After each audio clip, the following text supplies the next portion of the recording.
విశాఖ మాజీ న్యూస్ కు స్వాగతం. నేను జ్యోతి. ముందుగా హెడ్లైన్స్ చూద్దాం. విశాఖలో జరిగిన భూదందాలపై విచారణ చేపట్టాలని డిమాండ్ చేసిన ఎమ్మెల్యేలు అసెంబ్లీలో వాస్తవాలను వెలికి తీయాలని విచారణ చేపట్టాలంటూ చెప్పిన గణబాబు పల్లా శ్రీనివాస్. ఉత్తరాంధ్రకు ద్రోహం చేసే కేంద్ర బడ్జెట్ పై సిపిఎం నిరసన. Visakha steel plant railway zone ప్రకటనలపై మొండి చేయి చూపిందంటూ విమర్శలు చేసిన గంగారాం.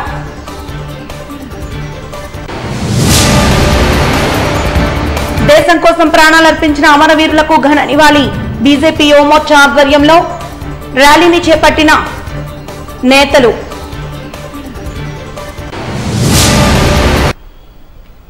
ఇక వివరాల్లోకి వెళ్తే ఏపీ అసెంబ్లీ సమావేశాలు నేటికి 4వ రోజుకు చేరుకున్నాయి. గత 5 ఏళ్ల పాలనలో రాష్ట్రంలో అదుపు తప్పిన శాంతి భద్రతలపై శ్వేతపత్రాన్ని విడుదల చేశారు ముఖ్యమంత్రి చంద్రబాబు. లా అండ్ ఆర్డర్ పైన ఈరోజు ఒక స్టేట్మెంట్ అనండి, లేకపోతే శ్వేతపత్రం అనండి, ప్రజల్లో చైతన్యం తేవడానికి ఈరోజు రిలీజ్ చేస్తున్న దిశ. నెక్స్ట్ పేజ్ ప్రత్యేకంగా ఒక 5 అంశాలపై నేను ఫోకస్ చేస్తున్నాను. డీటెయిల్గా వచ్చినప్పుడు మీకు 1 by 1 ఎక్స్ప్లెయిన్ చేస్తాను. తర్వాత నెక్స్ట్ అధ్యక్ష, ఆంధ్రప్రదేశ్ పోలీసులు ఒక ప్రత్యేకత ఉంది. ఇదే పోలీసులు సమైక్య ఆంధ్రప్రదేశ్లో శాంతి భద్రతను చాలా పర్ఫెక్ట్గా చేశారు. మీరు కూడా ఆ రోజు మంత్రిగా ఎమ్మెల్యేగా చూశారు. ఎన్ని ఒడుగుదొడుకులు వచ్చినా లా అండ్ ఆర్డర్ మెయింటైన్ చేసిన ఘనత ఆంధ్రప్రదేశ్ పోలీసులది. ఒకప్పుడు రాయలసీమలో ఫ్యాక్షన్ పాలిటిక్స్ ఉండేది. ఇక్కడ ఎమ్మెల్యేలు కూడా ఉన్నారు. ఫ్యాక్షనిజాన్ని అరికట్టడానికి సమర్థవంతమైన అధికారులు ఉపయోగించాం. ఏ గ్రామాల్లో ఫ్యాక్షన్స్ ఉన్నాయో ఆ గ్రామాలపైన శ్రద్ధ పెట్టాం. ఒకప్పుడు దేశ కొన్ని గ్రామాలకే పరిమితమైన ఫ్యాక్షనిజం, తర్వాత రాజకీయాలు కూడా ఉపయోగించుకుని ఎక్కడికక్కడ నియోజకవర్గాల్లో కూడా ఫ్యాక్షన్ నియోజకవర్గాలుగా తయారు చేసే పరిస్థితికి వచ్చారు. అందుకనే మీరు చూస్తే రాయలసీమలో ఫ్యాక్షనిజం లేకుండా చేయాలని ఒక దృఢ సంకల్పంతో ముందుకు పోయాం.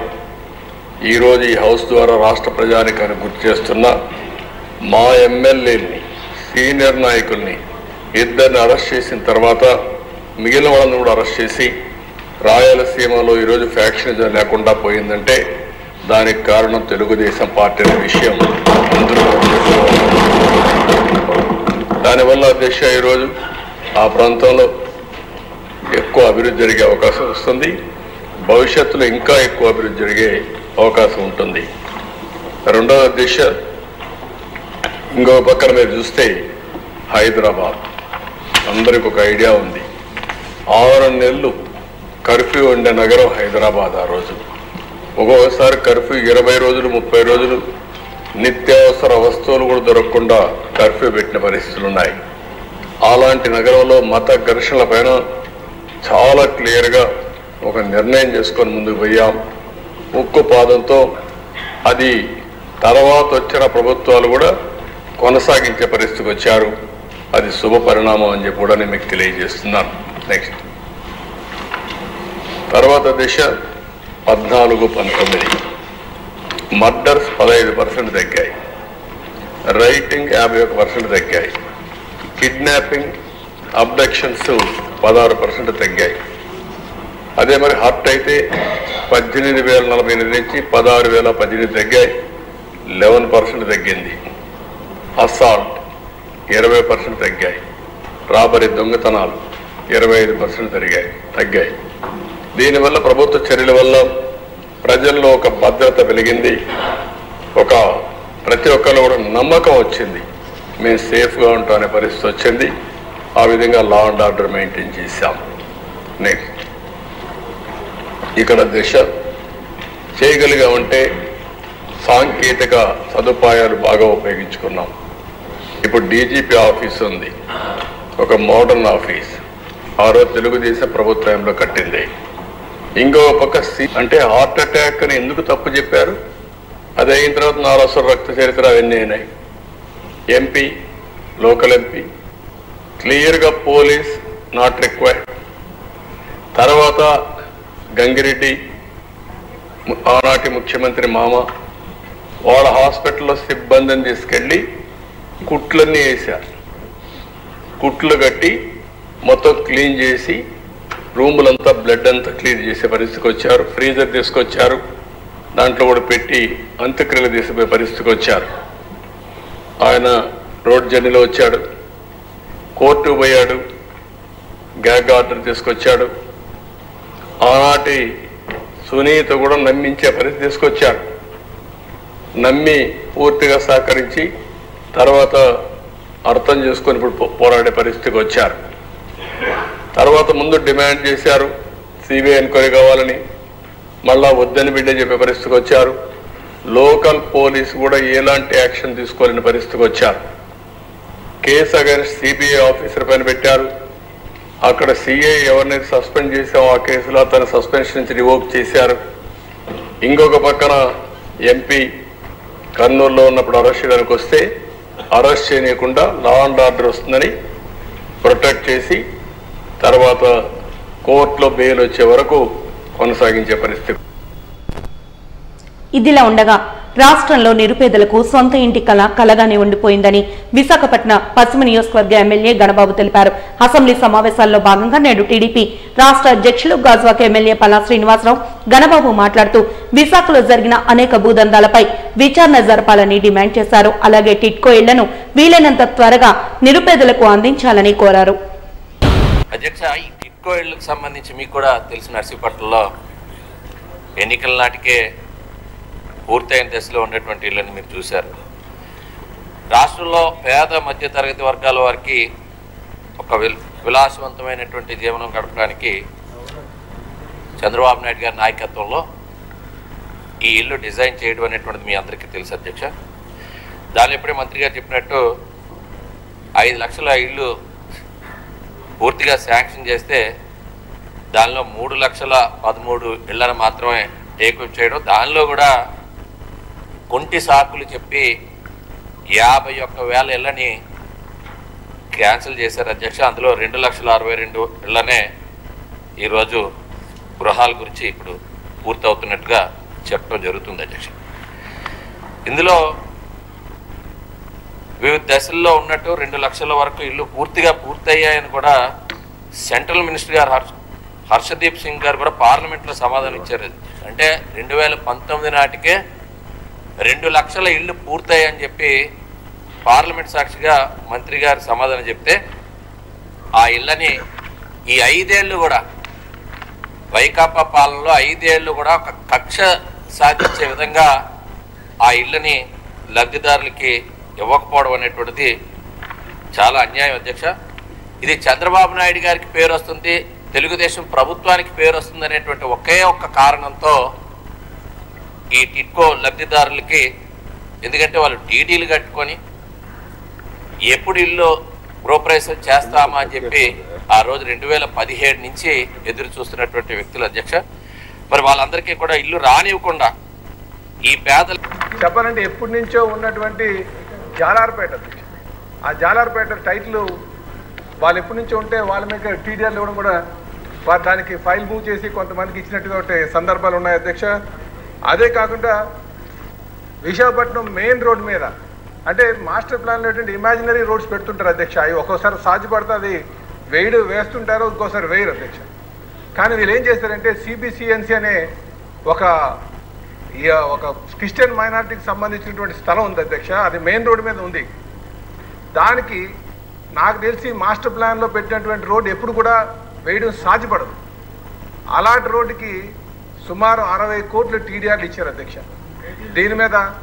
దీని మీద ఎంక్వైరీ చేయాలి అధ్యక్ష.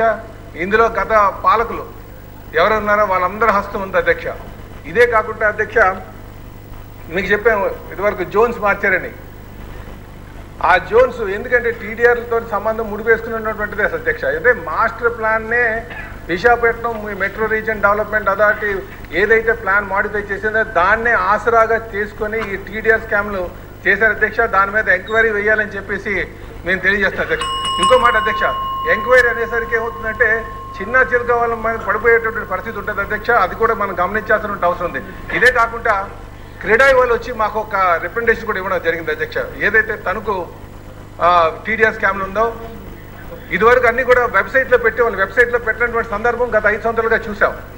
అయితే వారు ఏంటంటే కొంతమంది చిన్న బిల్డర్స్ మేము కొనుక్కున్నాము, మాకు ఏదో ఒకటి వెసులుబాటు కల్పించండి అని చెప్పేసి వాడు కూడా ఒక రిప్రజెంటేషన్ ఇచ్చారు. దీన్ని కూడా మనం కొంచెం ఆలోచించాల్సిన అవసరం ఉందని చెప్పి ఏదైతే విఎంఆర్డీఏ మాస్టర్ ప్లాన్ ఉందో దాని మీద టీడీఆర్లు అయితే ఏవైతే ఇచ్చారో మాడిఫికేషన్ ఆసరాగా తీసుకుని దాని మీద పోర్టు ప్రైవేటీకరణ ఆపి షరతులు లేని కొత్త వేతన ఒప్పందం వెంటనే అమలు చేయాలని united port and dock employees union CITU ప్రధాన కార్యదర్శి కె సత్యనారాయణ డిమాండ్ చేశారు.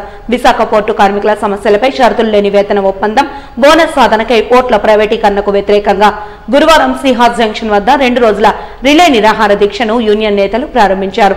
దీక్షల సందర్భంగా ఆయన మాట్లాడుతూ బోనస్ ఐపీఏ ఫెడరేషన్లు ఏకాభిప్రాయ అవగాహనను కేంద్ర కేబినెట్ ఆమోదించి బోనస్ బకాయిలను కొత్త బోనస్ ను వెంటనే చెల్లించాలని కోరారు. National assets monetisation pipeline పథకం కింద మేజర్ పోర్టులు, బెర్తులు, ఆస్తుల అమ్మకాన్ని ఉపసంహరించాలని విజ్ఞప్తి చేశారు. అలాగే పోర్టుల్లో టెక్నికల్, ఆపరేషనల్, మినిస్ట్రియల్ అన్ని ఎంట్రీ లెవెల్ పోస్టులను వెంటనే భర్తీ చేయాలన్నారు. కాంట్రాక్ట్ ప్రాతిపదికన నియమించే నాటి మంత్రిత్వ శాఖ ఉత్తర్వులను రద్దు చేయాలని కోరారు. ప్రొఫెసర్ గారు చెప్తున్నారు, మొత్తం భారతదేశాన్ని మ్యాప్ కనుక చూస్తే ఉత్తర భారతదేశాన్ని అంతా కూడా పోర్టులు కానీ, విమానాశ్రయాలు కానీ, రైల్వేలు కానీ, భూములు కానీ అన్నింటినీ చూసుకున్నప్పుడు విశాఖపట్నంలో పోర్టుని ప్రైవేటు పరించి, అలాగే ప్రభుత్వం ఒక ప్రైవేట్ కంపెనీలో పోర్టు ఉంటే 40,000 రూపాయలుగా ఉంది. కానీ గంగవరం పోర్టులో పనిచేస్తున్న వర్కర్లకి 15,000, 18,000 నుంచి ఎవరికి జీతాలు లేని పరిస్థితి కనబడుతుంది. అంటే కారు అంటే మసానం లాగా క్వార్టర్స్ అన్ని పడగొట్టి మొత్తం నిరుపయోగమైన పరిస్థితి కనబడుతుంది. కళ్యాణ మండపం ఈరోజు మేజర్ పోర్టుల్లో అన్ని పోర్టుల్లో కూడా 25, 26 తారీఖుల్లో నిరసన దీక్షలు జరుగుతూ ఉన్నాయి. బోనస్ ఇవ్వమని చెప్పేసి, అలాగే పోర్టుల్లో ప్రైవేటు పరం చేయరాదని, అలాగే ఎటువంటి షరతులు లేని వేతన ఒప్పందం చేయాలని చెప్పేసి, అలాగే కార్మిక చట్టాలని కేంద్ర ప్రభుత్వం 44 చట్టాలు 4 కోళ్లుగా మార్చి ఉంది. ఆ 4 కోళ్ళని రద్దు చేయాలని చెప్పేసి, దేశవ్యాప్తంగా అన్ని మేజర్ పోర్టులో కూడా ఖాళీ పోస్టులని నింపాలని చెప్పేసి, పర్మనెంట్ కార్మికులు చేయాలని చెప్పేసి విజ్ఞప్తి చేస్తూ ఈ నిరసన కార్యక్రమం చేస్తూ ఉన్నాం. ప్రధానంగా 2022 జనవరి 1 నుంచి వేతన సవరణ చేయాల్సి ఉంది. 31 నెలలు అయినా కానీ ఈరోజు 7 మీటింగులు జరిగినాయి. 7 మీటింగుల్లో ఏ విధమైన పురోగతి లేదు. ప్రధానంగా ఫిట్మెంట్ని నిర్ణయించలేదు.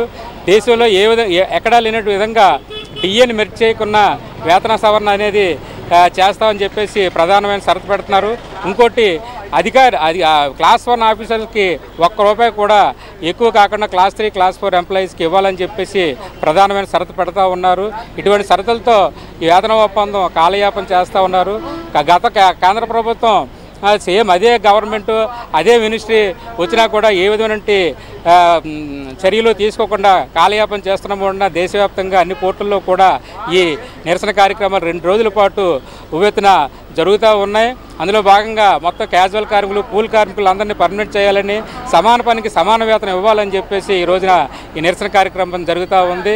కాబట్టి తక్షణం ఈ నిరసన కార్యక్రమాన్ని జీర్ణ తీసుకొని ప్రభుత్వం వెంటనే చర్యలు తీసుకొని ఈ ప్రైవేటీకరణ విధానాలను వెనక్కి తీసుకోవాలని చెప్పేసి తక్షణం వేతన ఒప్పందం చేయాలని, బోనస్ బ్యాలెన్స్ని అలాగే కొత్త బోనస్ని ఇవ్వాలని చెప్పేసి డిమాండ్ చేస్తూ దక్షిణ నియోజకవర్గ కాలుష్య సమస్యలపై అసెంబ్లీలో తొలిసారి గళమెత్తిన ఏకైక ఎమ్మెల్యే వంశకృష్ణ శ్రీనివాస్ అని జనసేన నాయకులు హర్షం వ్యక్తం చేశారు. దశాబ్దాల కాలంగా మురుగు కాలుష్యాల మధ్య కొట్టుమిట్టాడుతున్న దక్షిణ నియోజకవర్గంలో కాలుష్య నియంత్రణ చర్యలకు అండర్ గ్రౌండ్ డ్రైనేజీ వ్యవస్థకు తగు ప్రాధాన్యతనివ్వాలని వంశకృష్ణ శ్రీనివాస్ అసెంబ్లీలో కోరటంపై గ్రీన్ పార్క్ వద్ద జ్యోతిరావు పూలే విగ్రహానికి పూలమాలలు వేసి అనంతరం వారు మీడియాతో మాట్లాడారు. ఈ సందర్భంగా వారు మాట్లాడుతూ గతంలో ఉన్న ఎమ్మెల్యేలు ఏనాడు దక్షిణ నియోజకవర్గ అపరిష్కృత సమస్యలపై అసెంబ్లీలో మాట్లాడిన దాఖలాలు లేవన్నారు. మొట్టమొదటిసారి నియోజకవర్గ అభివృద్ధి సంక్షేమంపై మాట్లాడే నాయకుడిగా వంశకృష్ణను చూస్తున్నామని ఆనందాన్ని వ్యక్తం చేశారు. అదేవిధంగా డిప్యూటీ సీఎం పవన్ కళ్యాణ్ దక్షిణ నియోజకవర్గంలో పర్యటన చేస్తామని చెప్పడం తమకు ఎంతో ఆనందంగా ఉందన్నారు. కార్యక్రమంలో జన సైనికులు, కార్యకర్తలు, అభిమానులు పాల్గొన్నారు.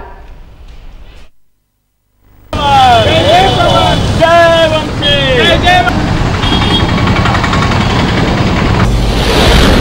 విశాఖ చరిత్రలో మొట్టమొదటిసారిగా నిన్న అసెంబ్లీలో వంశీకృష్ణ శ్రీనివాస్ గారు ముఖ్యంగా దక్షిణ నియోజకవర్గం విశాఖపట్నంలో ఉన్న కాలుష్య భూతాన్ని తరిమికొట్టాలని, కాలుష్యాన్ని తగ్గించాలనే ఉద్దేశంతో అనేక క్వశ్చన్స్ లేవనెత్తడం జరిగింది. అదేవిధంగా కాలుష్య బారిన పడుతున్న విశాఖ దక్షిణ నియోజకవర్గ యువతకి పోర్టులో ఉపాధి అవకాశాలు కల్పించాలని కోరిన ఏకైక నాయకుడు ఈరోజు మా వంశీకృష్ణ శ్రీనివాస్, మా ఎమ్మెల్యే గారు.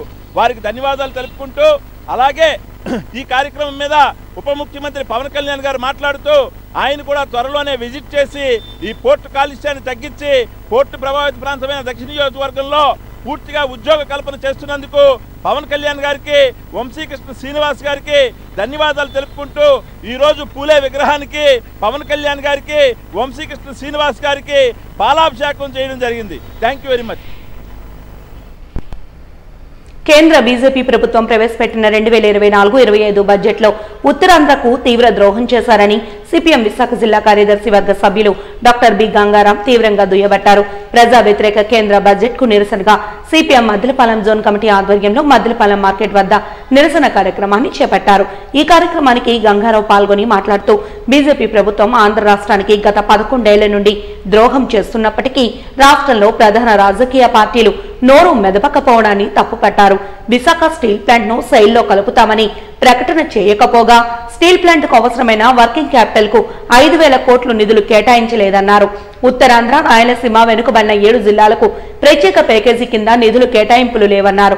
రాష్ట్ర రాజధాని నిర్మాణానికి 15,000 కోట్ల రుణం కింద ఇప్పిస్తామని చెప్పడం అంటే రాష్ట్ర విభజన హామీలను తుంగలో తొక్కడమేనని స్పష్టం చేశారు. సబ్సిడీలకు కోత విధించడాన్ని వ్యతిరేకించి ప్రజలపై భారాలు వేస్తూ సంపన్నులకు రాయితీలు కల్పించే బడ్జెట్ ను వ్యతిరేకించి 9 కోట్ల రూపాయలు అలాట్ చేస్తూ ఈరోజు రైల్వే జోన్ని మరింత ఆలస్యం చేసేటటువంటి విధంగా బీజేపీ వ్యవహరిస్తూ ఉన్నది. ఉత్తరాంధ్ర ప్రత్యేక ప్యాకేజీ కానీ, లేకపోతే రాయలసీమ ప్రత్యేక ప్యాకేజీ కానీ, వీటన్నిటికి కూడా నిధులు తగిన విధంగా కేటాయించలేదు. మాటలు మాత్రం తీయగా చెప్పారు. అమరావతి ఉండాలి రాజధాని అన్నారు. అలాగే పోలవరం దేశానికి అన్నపూర్ణం అన్నారు. విభజన చట్టంలో అన్ని హామీల్ని మేము నెరవేరుస్తామని తీయని మాటలు చెప్పేసి నిధులు కేటాయించకుండా ద్రోహం చేస్తే చంద్రబాబు నాయుడు గారు దీనికి తప్పిపోయి ఏదో మేలు జరుగుతుంది, ఆంధ్ర రాష్ట్రాన్ని గొప్పగా సాధించినట్లు గొప్ప సంబరపడిపోతూ ఉన్నారు. ఇందులో ఏం లేదు. గుండు సున్నా. కడప స్టీల్ ప్లాంట్కి ఏమైనా నిధులు ఇచ్చాడా? సున్నా. దుగ్గరాజపట్నం పోర్టుకి ఏమైనా నిధులు ఇచ్చాడా? గుండు సున్నా. విశాఖపట్నం మెట్రో రైలు, అలాగే విజయవాడ మెట్రో రైలుకి నిధులు కేటాయించారా? విభజన చట్ట ప్రకారం ఏమీ కేటాయించలేదు. గుండు సున్నా. మరి ఎందుకు సంబరపడాలని నేను అడుగుతూ ఉన్నాను. ముఖ్యమంత్రి గారు, యుద్ధం చేయి బీజేపీ మీద. నువ్వు మద్దతు ఇచ్చావు, మద్దతు తగినటువంటి విధంగా అదనమైనటువంటి మనకి నిధులు ఇవ్వాల్సిన అవసరం లేదు. కనీసం విభజన చట్టంలో పేర్కొన్నటువంటి విధంగా మనకి నిధులు అనేటువంటి బడ్జెట్ నుంచి కేటాయించాలి. అమరావతి నిర్మాణ బాధ్యత కేంద్రాన్ని, పోలవరం నిర్మాణం బాధ్యత కేంద్రానిది. మరి ఇవన్నిటికీ నిధులు కేటాయించకపోతే మనం రాష్ట్రంలో ఉండేటటువంటి అది తెలుగుదేశమా, వైసీపీయా, లేకపోతే జనసేన, ఈ ఎంపీలందరూ కూడా పార్లమెంటుని స్తంభింపజేయాలి. ఇప్పటికే ప్రతిపక్ష పార్టీలన్నీ కూడా యుద్ధం చేస్తున్నాయి పార్లమెంట్లో. మీరు కూడా గొంతెత్తాలి. లేకపోతే రాష్ట్రాన్ని, ఏ రాష్ట్రాన్ని కూడా బీజేపీ బతకనీయదు. ఆర్థిక సదుపాయాలన్నింటిని కూడా గొంతు నిలిమేస్తుంది. అందువల్ల ఆంధ్ర రాష్ట్ర ప్రయోజనాలు మీరు కాపాడండి. రైల్వే జోన్ కాపాడండి, విశాఖపట్నం స్టీల్ ప్లాంట్ కాపాడండి. 1,00,000 మంది ఉద్యోగాల్ని ఈరోజు విశాఖపట్నం స్టీల్ ప్లాంట్లో ఉన్నారు. అమరావతిలో 1,00,000 ఉద్యోగాలు రావాలంటే 20 ఏళ్ళు పడుతుంది. అంటే ఆంధ్ర రాష్ట్రానికి ఇప్పుడు గుండెకాయ లాంటిది విశాఖపట్నం స్టీల్ ప్లాంటు. దాన్ని శైలిలో కలిపేలాగా ఈ బడ్జెట్ సెషన్లో బీజేపీ ప్రకటన చేసేలాగా రాష్ట్ర ప్రభుత్వం యుద్ధం చేయాలని, పోరాడాలనేటువంటిది సిపిఎం పార్టీ డిమాండ్ చేస్తూ ఉన్నది. అలనాటి రామచంద్రుడు సినిమా యూనిట్ గురువారం విశాఖలో సందడి చేసింది. కృష్ణవంశీ, మోక్ష హీరో హీరోయిన్లుగా హైనవా క్రియేషన్స్ బ్యానర్ పై హైమావతి, శ్రీరామ్ జడపోలు నిర్మించి చిలుకూరి ఆకాష్ రెడ్డి దర్శకత్వం వహించిన అలనాటి రామచంద్రుడు మూవీ చిత్ర ప్రమోషన్ లో భాగంగా విశాఖ వచ్చారు. ఇందులో భాగంగా డాబా గార్డెన్స్ లో గల ఓ హోటల్లో ప్రెస్ మీట్ ను నిర్వహించారు. ఈ ప్రెస్ మీట్ లో హీరో, హీరోయిన్, డైరెక్టర్ తో పాటు నటులు స్నేహ, వెంకటేష్ తదితరులు పాల్గొని మీడియాతో మాట్లాడారు. హీరో కృష్ణవంశీ మాట్లాడుతూ ఈ సినిమా ఆగస్టు 2వ తేదీన విడుదలవుతుందన్నారు. శశాంక్ తిరుపతి వీణుల విందుగా సంగీతం అందించారని ప్రశంసించారు. ఆర్ఆర్ బ్యాక్గ్రౌండ్ స్కోర్, మ్యూజిక్ బాగా వచ్చిందన్నారు. తనకు విశాఖతో ప్రత్యేక అనుబంధం ఉందని తెలిపారు. విశాఖలో స్టార్ మేకర్ సత్యానంద్ వద్ద శిక్షణ తీసుకున్నానని తెలిపారు. ఇదే తనకు తొలి సినిమా అన్నారు. చిన్న ఎక్స్ప్రెషన్స్ ఇస్తూ రీల్ చేసి నాకు అది నచ్చింది. అంటే ఆ రీల్లో తను ఇచ్చే ఎక్స్ప్రెషన్స్ పర్ఫెక్ట్గా అనిపించి క్యారెక్టర్కి పర్ఫెక్ట్గా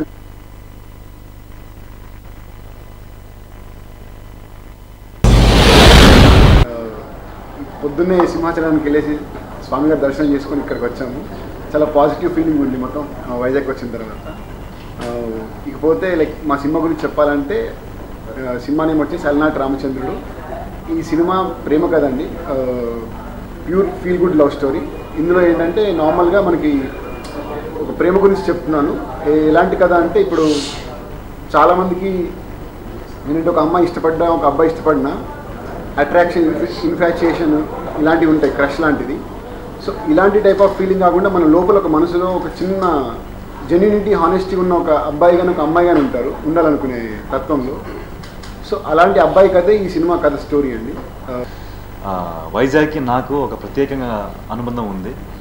యాక్చువల్లీ నా నట జీవితం ఇక్కడే స్టార్ట్ అయింది. మా సత్యనారాయణ సార్ గురుగారు, ఆయన ఇన్స్టిట్యూట్లోనే ఇక్కడ యాక్టింగ్ ట్రైనింగ్ స్టార్ట్ అయింది. సో అక్కడి నుంచి ఇక్కడ వరకు రావడము నాకు ఫీలింగ్ చాలా లక్కీ, చాలా అదృష్టం అనిపిస్తుంది. మా సినిమా అలనాటి రామచంద్రుడు ఆగస్ట్ 2 నాకు మొదటి సినిమా హీరోగా. మీ అందరికీ ఒక మంచి feel good clean cinema, family entertainer. ప్రతి ఒక్కరి జీవితంలో ఒక లవ్ స్టోరీ అనేది ఖచ్చితంగా ఉంటుంది, అది చెప్పినా చెప్పకపోయినా మనకి. అలాగే మన సినిమాలో కూడా మన డైరెక్టర్ గారు చాలా మంచి కోర్ ఎమోషన్తో కథ రాశారు. ప్రతి అమ్మాయి జీవితంలో వాళ్ళ తండ్రి లాంటి ఒక అబ్బాయి కోరుకుంటుంది. సో ఆ పాయింట్ మీద చాలా బాగా తీశారు సార్. అందరు ఖచ్చితంగా వెళ్ళి థియేటర్స్లో వెళ్ళి చూడండి. ఆగస్ట్ 2 రిలీజ్ మా cinema. It's unexpected. We know this Telugu audience is like the best of audience, the best of movie lovers in India now, and for Telugu industry has gone to the worldwide. It's equivalent to Telugu industry is representing India in world. So it's because of the Telugu audience, Telugu media, and the Telugu industry, the biggest of stars and biggest of directors. So I'm very lucky. Dina second Telugu movie. I started with Lucky Lakshman. I'm adrushtam. First Lakshman, ఇప్పుడు రామచంద్రుడు. So చాలా happy and positive ఫీలింగ్గా ఉన్నాను ఇప్పుడు. Please, we are కొత్త actors, కొత్త directors, but ఈ movie actually in my point of view ఇప్పుడు very simple stories, simple things are very difficult to make, because you know, to keep audience engaged for 2.5 hours on screen, it's very difficult without big stars, without big cast. So what we have only pure honest compassion, generosity in the movie, just only efforts, good manchi efforts undi. That's it. And I want to say something. In my bloodline, we are Senguptas. In my bloodline, also I have Telugu relatives in Vizag. So my cousins are half Telugu and half Bengali. So Chinnapuru nunchi I have a connection with Vizag. So I think 15 years tarvata again I am here. So it's a very nostalgic feeling. Thank you all. I love you all. Please, we need your love and support. August 2 ki tappakunda chudandi manamu. Shri Shri Shri Jagannatha Swamy రథోత్సవ ముగింపు నేపథ్యంలో భక్తులకు స్వామివారి అన్నప్రసాదాలను అందజేసే మహోత్సవ కార్యక్రమాన్ని నేడు ఆలయ ప్రాంగణంలో దేవాదాయ శాఖ ఆధ్వర్యంలో నిర్వహించినట్లు దక్షిణ నియోజకవర్గ టీడీపీ ఇన్ఛార్జ్ సీతంరాజ్ సుధాకర్ తెలిపారు. స్వామి మారు రథోత్సవం విజయవంతంగా ముగిసిన నేపథ్యంలో భక్తులకు మహా అన్నదాన కార్యక్రమాన్ని ఆయన ముఖ్య అతిథిగా హాజరై ప్రారంభించారు. ఈ సందర్భంగా ఆలయంలో పలు ప్రత్యేక పూజలు నిర్వహించి అనంతరం అన్నదాన మహోత్సవాన్ని ఆలయ ఈవో టి రాజగోపాల్ రెడ్డి ఆధ్వర్యంలో ఘనంగా నిర్వహించారు.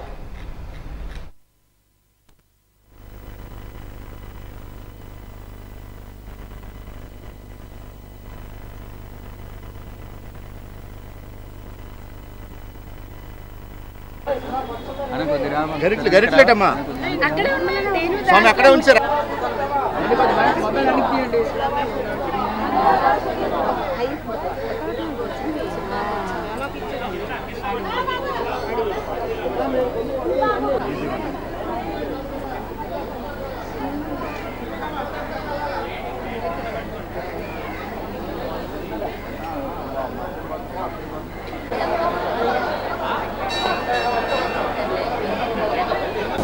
సరే చూడండి సార్.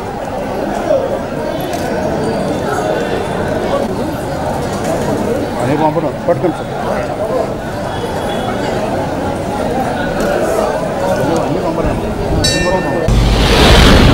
జగన్నాథ స్వామి వారి రథయాత్ర ప్రారంభమయ్యి మరి తిరుగు ప్రయాణం అయ్యి స్వామివారు తదనంతరం అన్నశాంతి నిమిత్తం ఈరోజు అన్నదానం దేవస్థానం ట్రస్ట్ వారు ఎండోమెంట్స్ డిపార్ట్మెంట్ చేయి తలపెట్టిన మహాన్నదాన కార్యక్రమానికి వచ్చిన సందర్భంగా భక్తుల అన్నదానంలో పాల్గొనడం చాలా సంతోషకరంగా ఉంది. ఈ దేవదేవుడు జగన్నాథ స్వామి ఆశీస్సులు మెండుగా ఈ దక్షిణ నియోజకవర్గం పై ఉండాలని, ఎందువల్లంటే దక్షిణ నియోజకవర్గంలో పేద బడుగు బలహీన వర్గాలు చాలా ఎక్కువగా ఉన్నారు. ఈ నియోజకవర్గాన్ని యావత్ విశాఖపట్నాన్ని ఆ దేవదేవుడు రక్షించి కాపాడాలని, ఆయన ఆశీర్వాదాలు ఈ విశాఖపట్నంపై నిండుగా ఉండాలని కోరుకుంటూ సరిగ్గా 85 సంవత్సరాల క్రితం కార్గిల్ యుద్ధంలో ప్రాణాలను కోల్పోయిన అమరవీరులకు ఘన నివాళులర్పిస్తూ వారి కుటుంబాలకు ప్రభుత్వం, దేశ ప్రజలు అండగా నిలవాలని బీజేపీ యువమోర్చా నాయకులు కిషోర్, టీడీపీ జిల్లా నాయకులు గండిబాబ్జీ తదితరులు కోరారు. ఈ మేరకు సాగర తీరంలో అమరవీరుల స్తూపం వద్ద జాతీయ జెండాను ప్రదర్శిస్తూ కాగడాలతో ర్యాలీని చేపట్టారు. ఈ సందర్భంగా వారు మాట్లాడుతూ ఎందరో యుద్ధ వీరుల త్యాగఫలంతో నేడు దేశంలో శాంతి భద్రతలను నెలకొల్పగలుగుతున్నామని, వారి త్యాగఫలం మరువలేనిదని అన్నారు.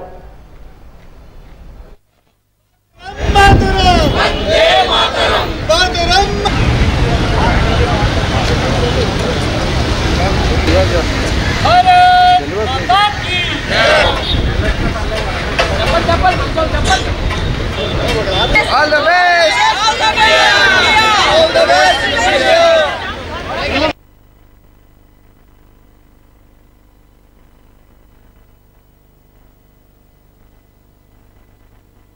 Mataram Mataram! Vande Mataram! Mataram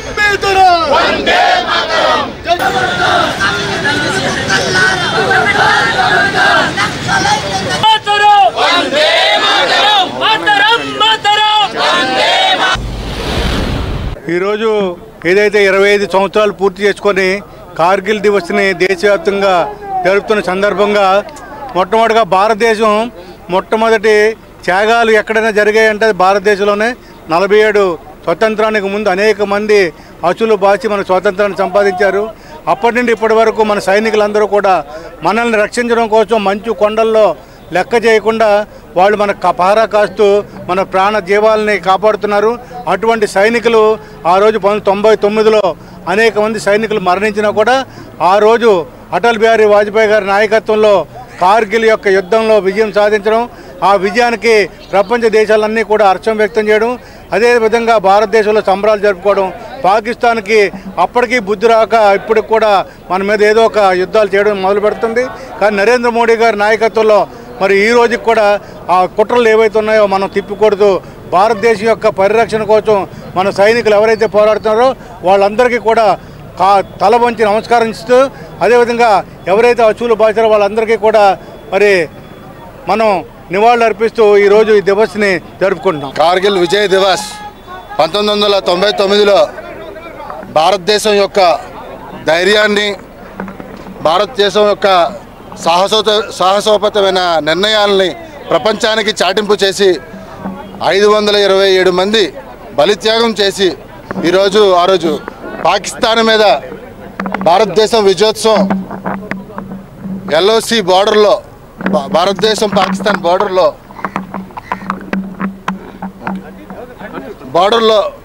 border యొక్క లైన్ని పెట్టి 527 మంది అమరవీరులు వాళ్ళ ప్రాణాలు త్యాగం చేసి ఈరోజు భారతదేశం యొక్క జెండా ఎల్ఓసి బార్డర్లో పోక్ ఏరియాలో రెపరెపలాడిందంటే ఆ రోజు 1999లో వాజ్పేయి గారు గవర్నమెంట్ అత్యంత ధైర్యంగా ఎంతో ప్రపంచ దేశాలు ఎన్నో బెదిరింపులు చేసిన భారతదేశం యొక్క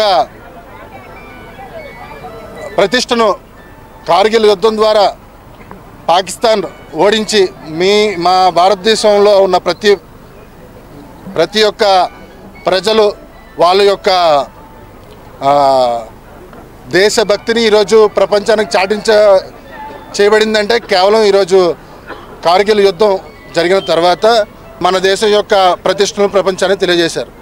అలాంటిది ఈరోజు సుమారు 25 సంవత్సరాల తర్వాత కార్గిల్ విజయ్ దివాస్ అని చెప్పి కేంద్ర ప్రభుత్వం జారీ చేయడం ఎంతో సంతోషకరం.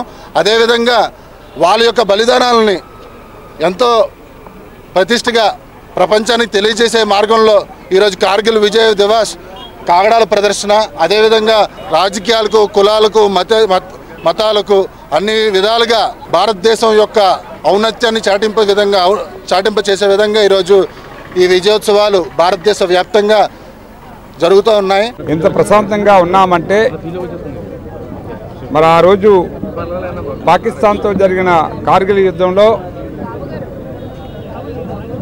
వాజ్పేయి గారి నాయకత్వంలో ఈ దేశంలో బ్రహ్మాండంగా మనం కార్గిల్ యుద్ధంలో మరి విజయం సాధించాం. మరి అప్పటి నుంచి కూడా ఏ దేశమైనా మన దేశం వైపు కన్నెత్తి చూడాలంటే భయపడే పరిస్థితిని మనం కల్పించుకున్నాం. ఈరోజు మరి ఆ సందర్భంగా సుమారు 25 సంవత్సరాలు అయింది కార్గిల్ యుద్ధం జరిగి. మరి అందులో అశువులు బాసిన అమరవీరులకు నివాళులు అర్పించాలనే ఉద్దేశంతో మా బీజేపీ సోదరులు మేము అందరం కలిపి మా ఉమ్మడి నాయకత్వంలో ఈరోజు ఈ ర్యాలీ పెట్టడం జరిగింది.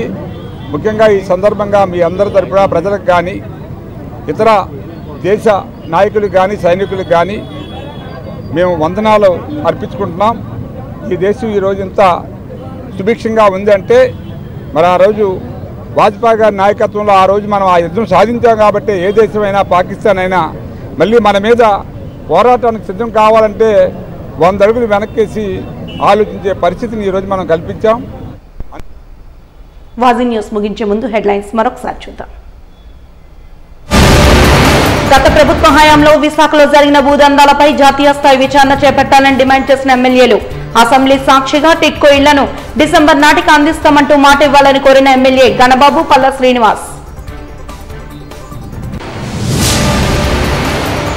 ఉత్తరాంధ్రకు ద్రోహం చేసే కేంద్ర బడ్జెట్పై సిపిఎం నిరసన. Visakha steel plant, railway zone ప్రకటనలపై మొండి చేయి చూపిందని విమర్శలు వ్యక్తం చేసిన గంగారాం. దేశం కోసం ప్రాణాలు అర్పించిన అమరవీరులకు ఘన నివాళి. బీజేపీ యువమోర్చా ఆధ్వర్యంలో కాగడాల ర్యాలీని నిర్వహించారు.